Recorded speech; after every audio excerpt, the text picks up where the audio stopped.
Is Hollywood Off Script with Michelle and Michael. Hi, I'm glad that you're joining us. Today we're going to be talking about Hollywood groundbreakers. And what that means are the folks that started the motion picture industry and Hollywood, and throughout the decades, the people who have broken ground and made way for new innovative film techniques and acting styles and studios. Exactly. Of course, I have my favorites, and I know Michelle does as well too. Yeah. But since I'm a gentleman, ladies first. Thank you, Mike. Well, I feel that the early silent film groundbreakers were vital to the industry in setting the tone. And four very prominent silent film actors, directors, and creative forces came together to form United Artists Studios. And that was Charlie Chaplin, his great friend Douglas Fairbanks' wife Mary Pickford, as well as director D.W. Griffith. And they formed United Artists together to allow the artist to flourish. So it really, the name almost describes what the studio was, the coming together and uniting artists. This was different than the other studios, that's why they were forming this way? Yes, that's correct. Yeah, Okay. they just didn't want to be, hampered by budget and you've got to get this out and churn it out and compromising their artistic integrity. So they formed United Artists together. Mm-hmm. Yeah, it was a big deal. And so I feel like they really broke the ground for artists and having them being able to pursue what their stories were and the depth of their character. So those are my favorites. And since you were a gentleman and listened to me, and I'd like to now know yours. Well, actually, it's quite similar to what you're talking about here. In 1994, Jeffrey Katzenberg, who at that time was actually working for Walt Disney Pictures, had left the company and joined with a couple of his friends in the industry, Steven Spielberg and David Geffen. And together they formed DreamWorks SKG, which again was a studio.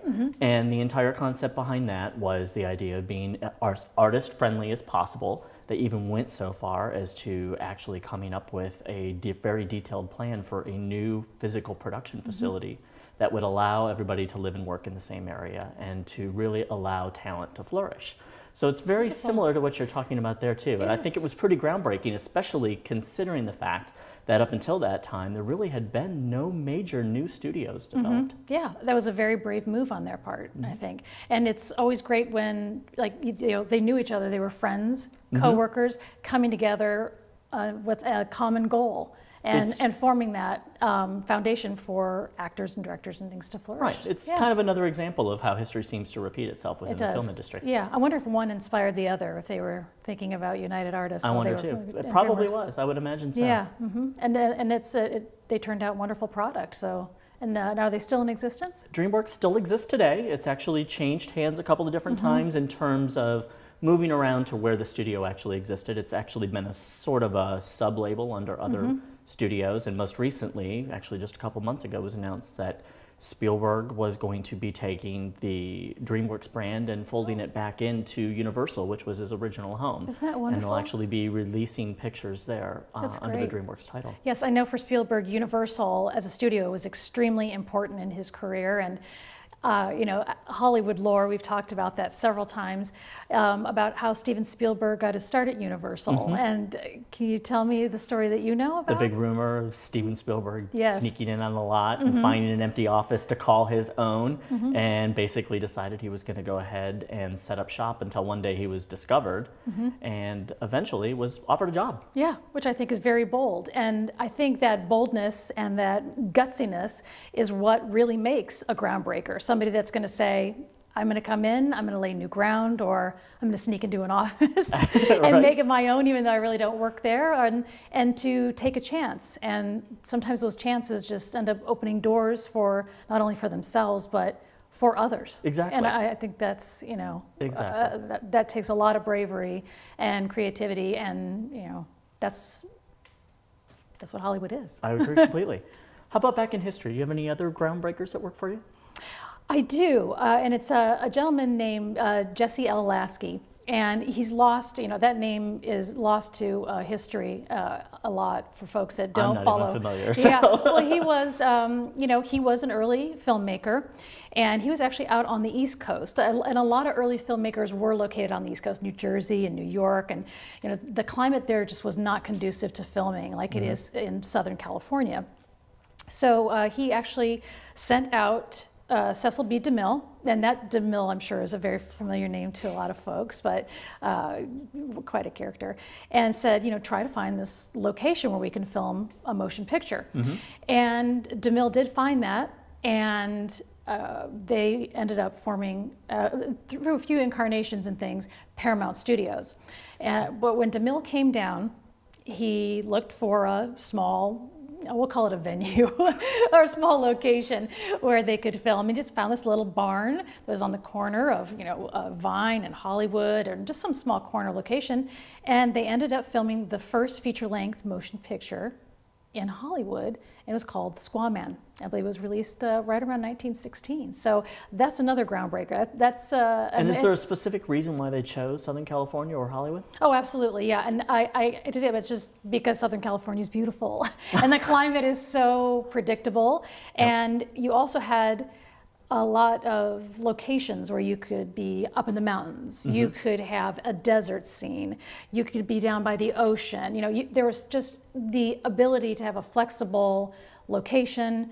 You didn't have to worry about being rained out and lost days, and it was just certainly more efficient. And as I mentioned before, a lot of studios and people in the industry started in New York or on the East Coast, Right. because that's where a lot of Nickelodeons or the small burst studios Exactly. and theaters started. So that naturally, was kind of born there, and then they came to Hollywood and they stayed. So it sounds like they basically chose this location very similar to reasons and why locations are actually chosen today. That's correct, yeah. It comes down to things like money and control over the environment and having the right talent. And basically at that time, California was the place to be.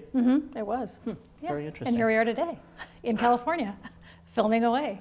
But yes, I just think that that's what it is, and that's why it is the entertainment capital of the world for motion pictures at the very least. Exactly.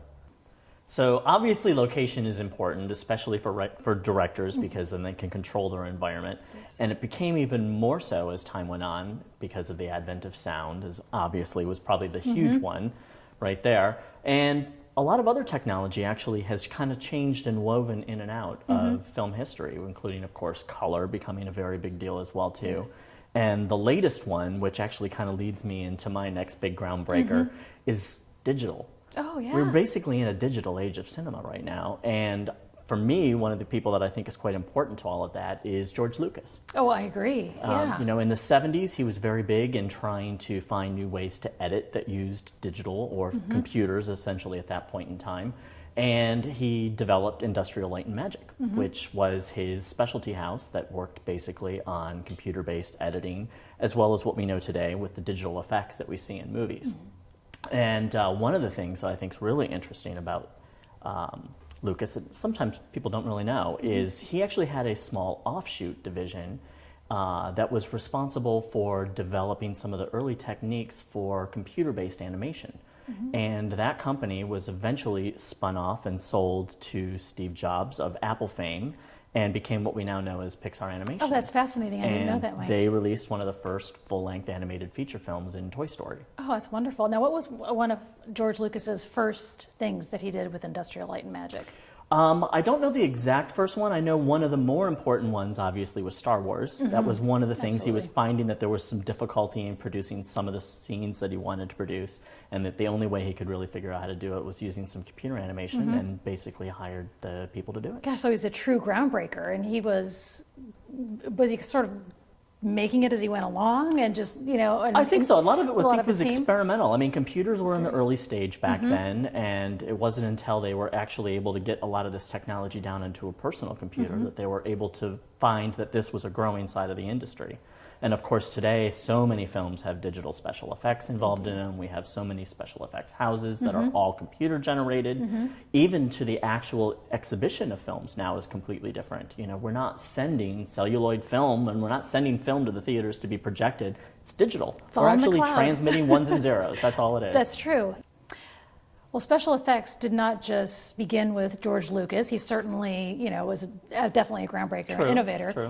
But back in the day, before they had, computers and the cloud and all these things and the digital awareness, they had to wing it and do their own special effects via stop motion, or highly coordinating different stunts and things. Buster Keaton is a great example of that, a silent film actor that did at least 95% of his own stunts through the uses of using Which is fake. unheard of today. Oh, absolutely, yeah. Nobody would insure him Right, not today if he was exactly. a present day actor.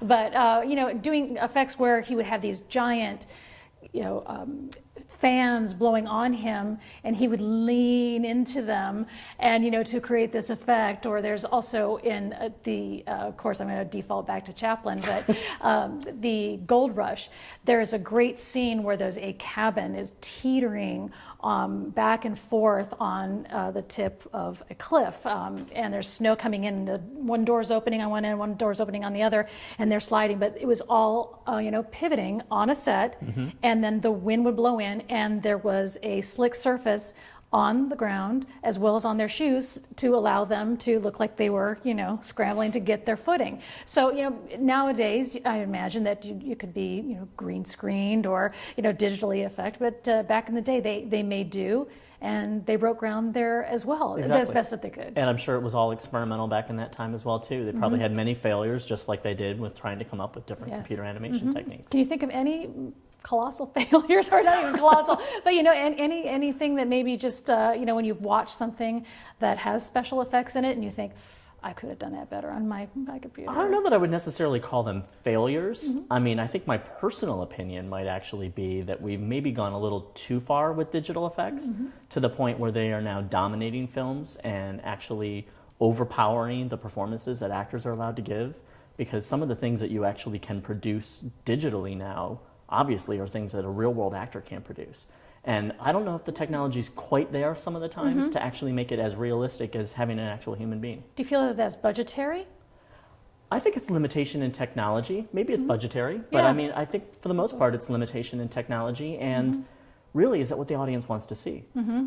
Well, I think with younger viewers, they enjoy the digital effects and what we grow up on. For you and I, we grew up on movies from the 70s and the 80s and the 90s, and True. they were doing that. And now the younger generation, they're used to video games and And things that's like where that. I think the big connection comes into play.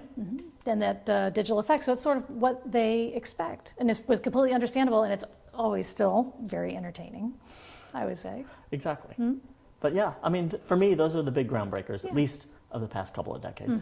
Yeah. We were talking about Industrial Light and Magic, and I know that's a lot of in-studio production, and we haven't talked really about going out on location. And there are films that were made that actually broke ground by getting their entire crews together and moving them out of the state of California, their comfort zone. Which is completely commonplace now Yes, in filmmaking, but I'm sure way back when was a big logistical task. Yes, way back when, yeah. Well, they would do it when they were based here in California, and that wasn't the easy. Let's say we're going to load everybody up on a jet, and we're going to go, and then we've got these trucks, and it was much more laborious. They went by train. There's several silent films that have a history of packing everybody together and going for it. I had mentioned the Gold Rush earlier, and they Right. did do that. They went up to Northern California to shoot in the snow and all that. But there's also a really great movie that I love called On the Town, and that's with Frank Sinatra and Gene Kelly. And they went out and filmed in New York. And there's a great scene in Rockefeller Center near, they're all on the town. They're all over the place, all over New York. But it was hard to control the crowds. Naturally, I mean, you've got, Gene Kelly dancing up a storm, and you've got Frank Sinatra there in New York. Right. And there are some shots, if you watch that closely, they'll, pan up a little bit. Oh, and there's the crowd, watching the production, and then pan back. And they did have some challenges, but, that actually, I think, kind of adds to the excitement of it, to catch some of that sometimes. But it can be, I imagine, a huge financial feat, and to get people to get out to locations now and things and exactly and do that. But well, with modern technology, again, it's even easier. You can fly somebody on a plane halfway across the world, shoot what you want to, and be back in a couple of days. Do you think couldn't do that back then? Can they now, say this actor A needs to stay in the Los Angeles area, we'll use as an example, but the majority of the production is taking place in Siberia. Can they do, the filming here and of that one actor that needs to stay behind for whatever reason, and digitally insert them later? Of course, that technology all now exists. That's amazing. They don't all have to be together. Well, just times like have changed. audio dubbing over anything that might need to be done can all actually be done through phone lines now. Yeah. Oh, you're blowing my mind. Times have changed, that's for sure. Well, as you can see, we've got a lot of opinions, and varying opinions at times, about Hollywood and motion picture groundbreakers. But I really feel that based on our conversation, we're just going to see more and more as the years keep going. And no, I think that's it. Oh, so stop with Lucas for you? And yeah, that's it. Is that done. it? It's done. I think it stopped at Chaplin, so. We'll see. As you can see, we have opinions, so we could go on forever about it, but we'd love to hear what you think and who you think is a Hollywood groundbreaker and people who are trailblazers in the industry. So feel free to contact us and put your input in. Sounds good. Okay. Love to hear from people. Absolutely.